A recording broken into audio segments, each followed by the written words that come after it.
Oke, assalamualaikum warahmatullahi wabarakatuh. Pada pertemuan kali ini kita akan mempelajari tentang kebijakan moneter dan juga kebijakan fiskal.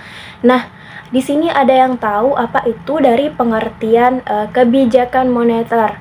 Nah, pernahkah anak-anak ibu bertanya dalam hati mengapa pemerintah dalam hal ini Bank Indonesia tidak mencetak uang rupiah dalam jumlah yang banyak dan dibagikan kepada semua masyarakat?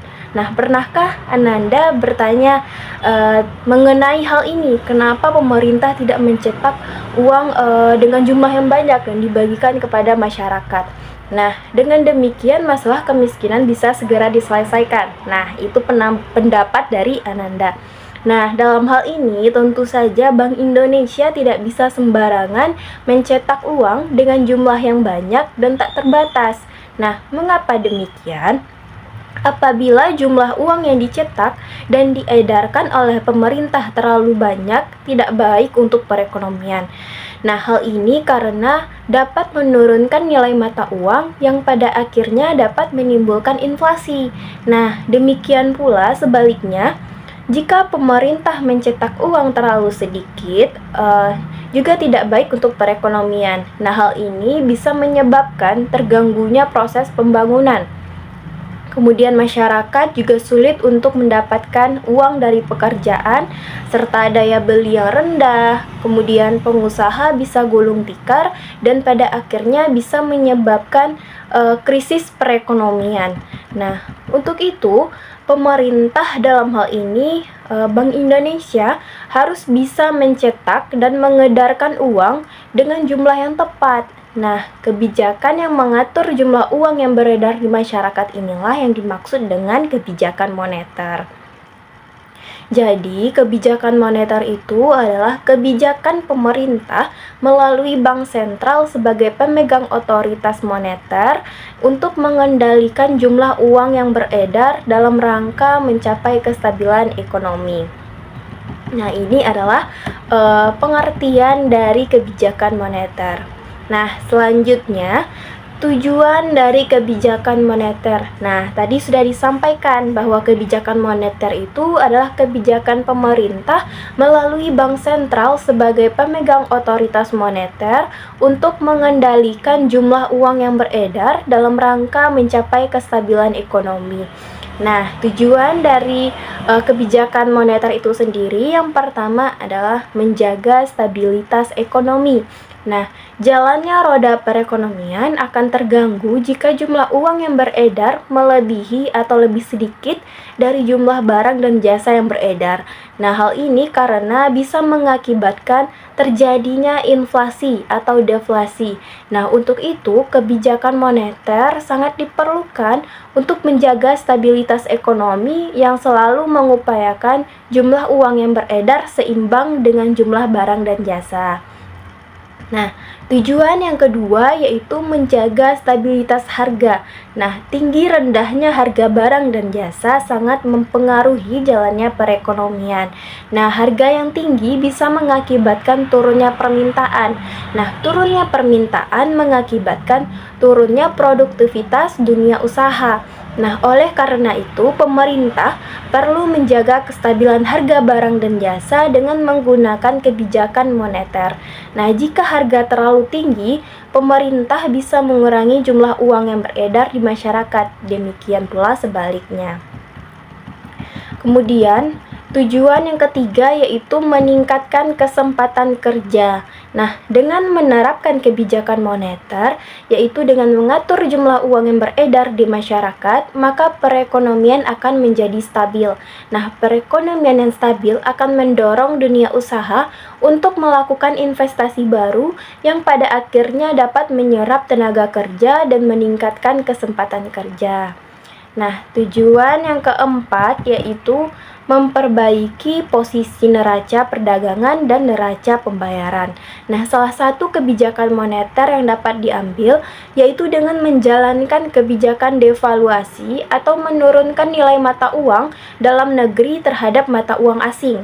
Nah, dengan devaluasi, harga barang dalam negeri menjadi lebih murah jika dibeli dengan menggunakan valuta asing dan pada akhirnya bisa meningkatkan ekspor ke luar negeri. Nah, meningkatnya ekspor akan mengakibatkan neraca perdagangan dan neraca pembayaran tidak mengalami defisit dan tidak menutup kemungkinan dalam posisi surplus. Nah, ini adalah tujuan dari kebijakan moneter. Selanjutnya, kita masuk ke jenis kebijakan moneter. Terdapat dua jenis dalam kebijakan moneter. Yang pertama itu tight money policy atau kebijakan uang ketat. Nah, ini adalah kebijakan bank sentral untuk mengurangi jumlah uang beredar di masyarakat. Nah, kebijakan ini dilakukan dengan menaikkan suku bunga atau kebijakan diskonto dengan menjual surat-surat berharga seperti kebijakan pasar terbuka, kemudian menaikkan cadangan kas atau kebijakan cash ratio dan membatasi atau memperketat pemberian kredit. Nah, jenis yang kedua itu ada easy money policy, yaitu kebijakan uang longgar. Nah, ini adalah kebijakan bank sentral untuk menambah jumlah uang beredar di masyarakat. Nah, kebijakan ini dapat dilakukan dengan menurunkan tingkat suku bunga, dengan membeli surat-surat berharga, serta penurunan cadangan kas dan mempermudah pemberian kredit. Selanjutnya ada instrumen dari kebijakan moneter. Nah, yang pertama itu ada kebijakan operasi pasar terbuka. Nah, ini adalah salah satu kebijakan yang diambil dari bank sentral untuk mengurangi atau menambah jumlah uang beredar dengan cara menjual atau membeli surat-surat berharga seperti sertifikat Bank Indonesia. Nah, bank sentral akan menjual SBI ini jika jumlah uang beredar di masyarakat sangat tinggi. Nah, hal ini dimaksudkan untuk menarik uang yang beredar kembali masuk ke bank sentral. Sebaliknya, jika jumlah uang yang beredar lebih sedikit jika dibandingkan dengan jumlah barang dan jasa, maka bank sentral bisa melakukan dengan membeli SBI ini dari masyarakat dengan tujuan untuk menambah jumlah uang yang beredar. Nah, selanjutnya ada kebijakan diskonto.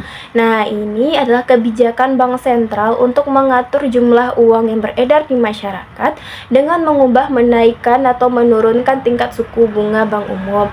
Nah, jika jumlah uang beredar telah melebihi kebutuhan atau gejala inflasi, nah bank sentral dapat mengeluarkan kebijakan untuk menaikkan suku bunga bank umum. Nah, dengan tujuan untuk merangsang masyarakat untuk menabung sehingga jumlah uang beredar kembali masuk ke bank. Nah, sebaliknya, jika terjadi kondisi deflasi di mana jumlah uang beredar lebih sedikit dibandingkan dengan jika jumlah uang yang beredar itu lebih sedikit dibandingkan dengan jumlah barang dan jasa, maka bank sentral dapat mengambil kebijakan dengan menurunkan tingkat suku bunga bank umum dengan harapan masyarakat banyak melakukan pinjaman dari bank yang pada akhirnya menambah jumlah uang yang beredar pada masyarakat.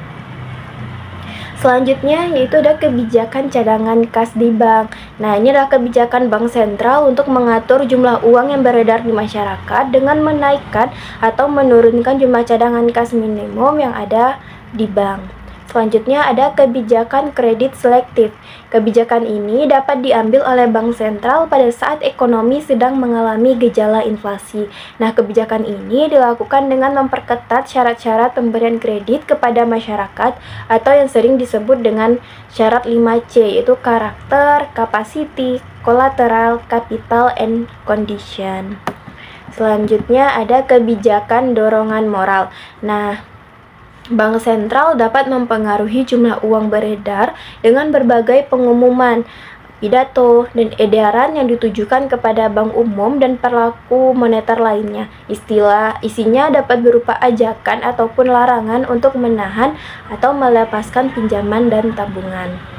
Nah, selanjutnya kita akan masuk ke dalam pengertian kebijakan fiskal. Nah, Menurut Undang-Undang Nomor 17 Tahun 2003 tentang Keuangan Negara menyebutkan bahwa Presiden memberikan kuasa pengelolaan keuangan dan kekayaan negara kepada Menteri Keuangan selaku pengelola fiskal dan wakil pemerintah dalam pemilikan kekayaan negara yang dipisahkan. Nah, kebijakan fiskal merujuk pada kebijakan suatu negara melalui pengeluaran dan pendapatan berupa pajak pemerintah. Nah, perubahan tingkat dan komposisi pajak dan pengeluaran pemerintah dapat memengaruhi variabel-variabel yang berkaitan dengan keuangan negara. Nah, dengan demikian, kebijakan fiskal itu adalah suatu kebijakan ekonomi yang dilakukan oleh pemerintah dalam mengelola keuangan negara.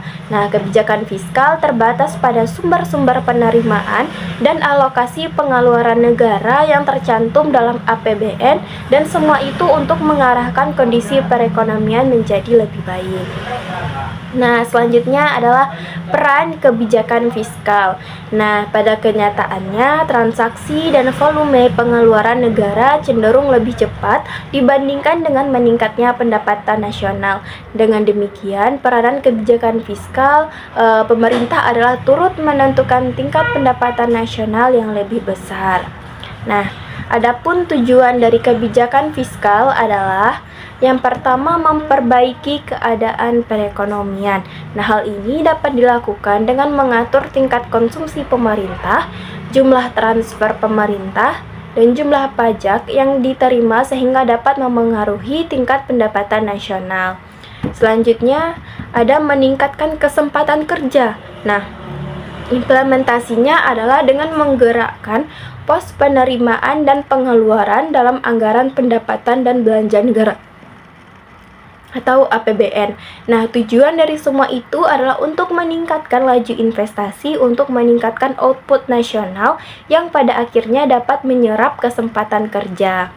Nah, selanjutnya yaitu menjaga kestabilan harga-harga secara umum dan laju inflasi.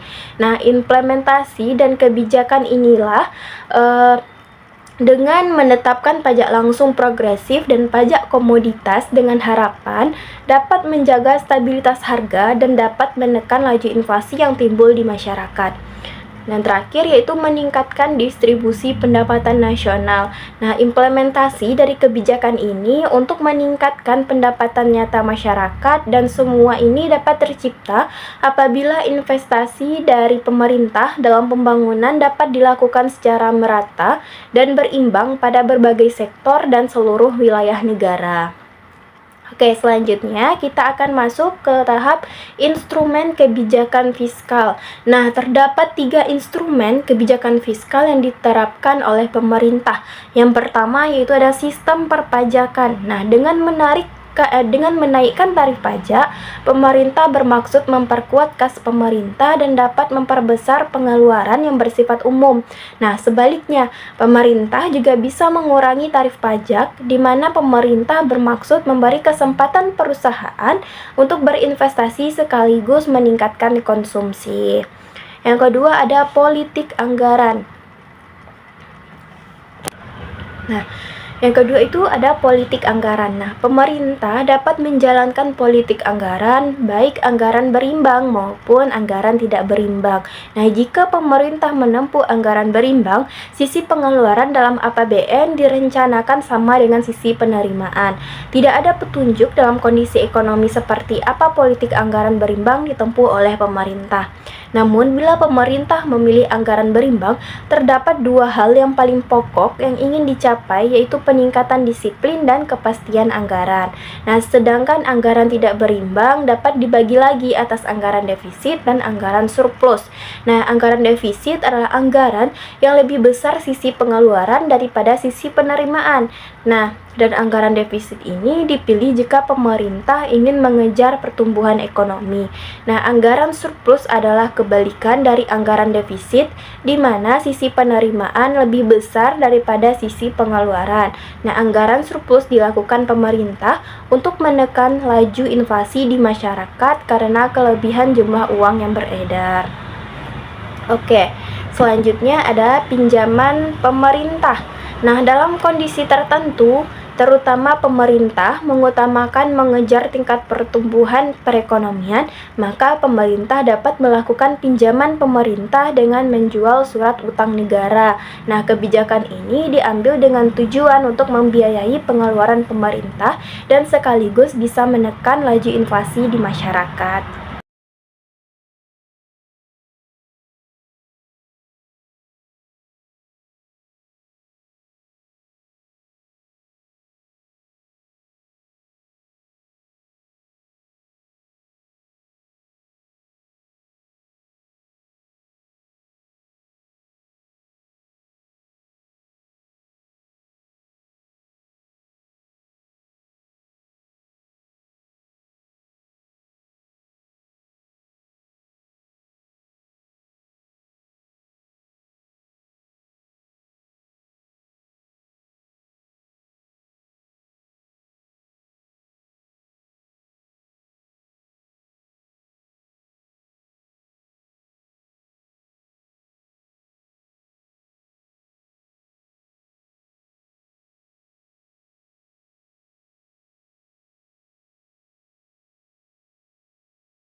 Nah, ini sekian materi kita untuk hari ini. Jika ada pertanyaan, boleh Ananda bertanya. Nah, Ibu akhiri, wassalamualaikum warahmatullahi wabarakatuh.